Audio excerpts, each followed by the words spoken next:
అలాంటి వ్యక్తిని జగన్మోహన్ రెడ్డి ఏం చేశాడు? తమ్ముడు దొంగ కేసు పెట్టి 53 రోజులు రాజమండ్రి జైల్లో బంధించాడు. ఆనాడు జడ్జి గారు జ్యుడిషియల్ రిమాండ్ విధించే సమయానికి నాకు ఫోన్ చేసిన మొదటి వ్యక్తి పవన్ కళ్యాణ్ గారు.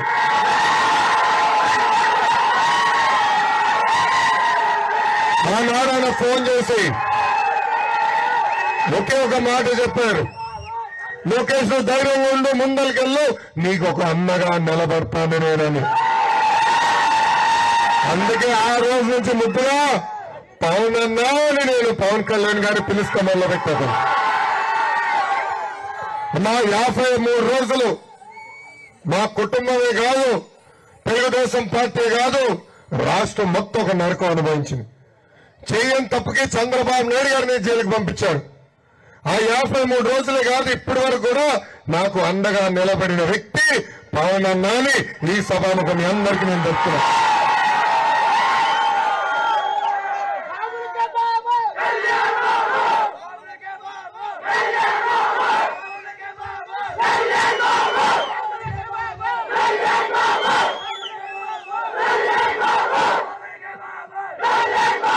Thank you. గొంతకంచి వచ్చింది. మళ్ళీ మాదిగ సోదరులు కూడా ఉన్నారు. వాళ్ళందరూ ఒక్కసారి ఆలోచించాలి.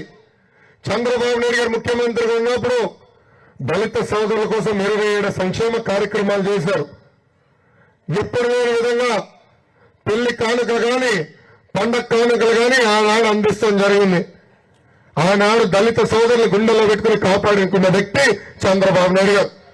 అదే జగన్మోహన్ రెడ్డి గారు ముఖ్యమంత్రి అయిన తర్వాత దళిత సోదరులపై ఎప్పుడు లేని విధంగా దాడులు జరుగుతున్నాయి. దళిత సోదరులందరూ ఆలోచించాలా. వైకాపా పార్టీకి చెందిన ఒక యువ ఉన్నాడు, అతని పేరు అనంతబాబు. గంజాయి మొత్తంలో అతని దళిత డ్రైవర్ సుబ్రహ్మణ్యాన్ని అతి కిరాతకంగా కొట్టి చంపేసి శవాన్ని డోర్ డెలివరీ చేశారు తల్లి. ఆ అనంతబాబుకి జగన్మోహన్ రెడ్డి గారు ఇచ్చిన కానుక ఏంటో తెలుసా? ఎమ్మెల్సీ 10 రూపాయలు. ఇట్లా సమావేశం పెట్టుకుంటే అనంతబాబుని పక్కన నుంచో పెట్టుకుంటాడు జగన్మోహన్ రెడ్డి గారు.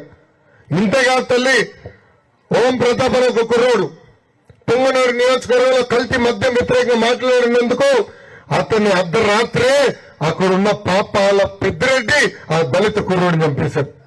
తూర్పుగోదావరి జిల్లాలో ఒక కుర్రోడు ఇసుక మాఫియా వ్యతిరేకంగా మాట్లాడినందుకు రాత్రి పోలీస్ స్టేషన్ తీసుకెళ్లి గుండు కొట్టించింది ఈ ప్రభుత్వం తల్లి. దళిత సోదరులకి డాక్టర్ సుధాకర్ గారి గురించి కూడా చెప్పాలి. డాక్టర్ సుధాకర్ గారు గోల్డ్ మెడలిస్ట్. ఆయన నర్సీపట్నం హాస్పిటల్లో పనిచేసేవారు. కోవిడ్ అప్పుడు పీపీఈ కిట్ సరిగా ఇవ్వట్లేదని అడిగినందుకు పిచ్చోడం చేసి గుండెపోటు వచ్చే విధంగా చేసింది ప్రభుత్వం.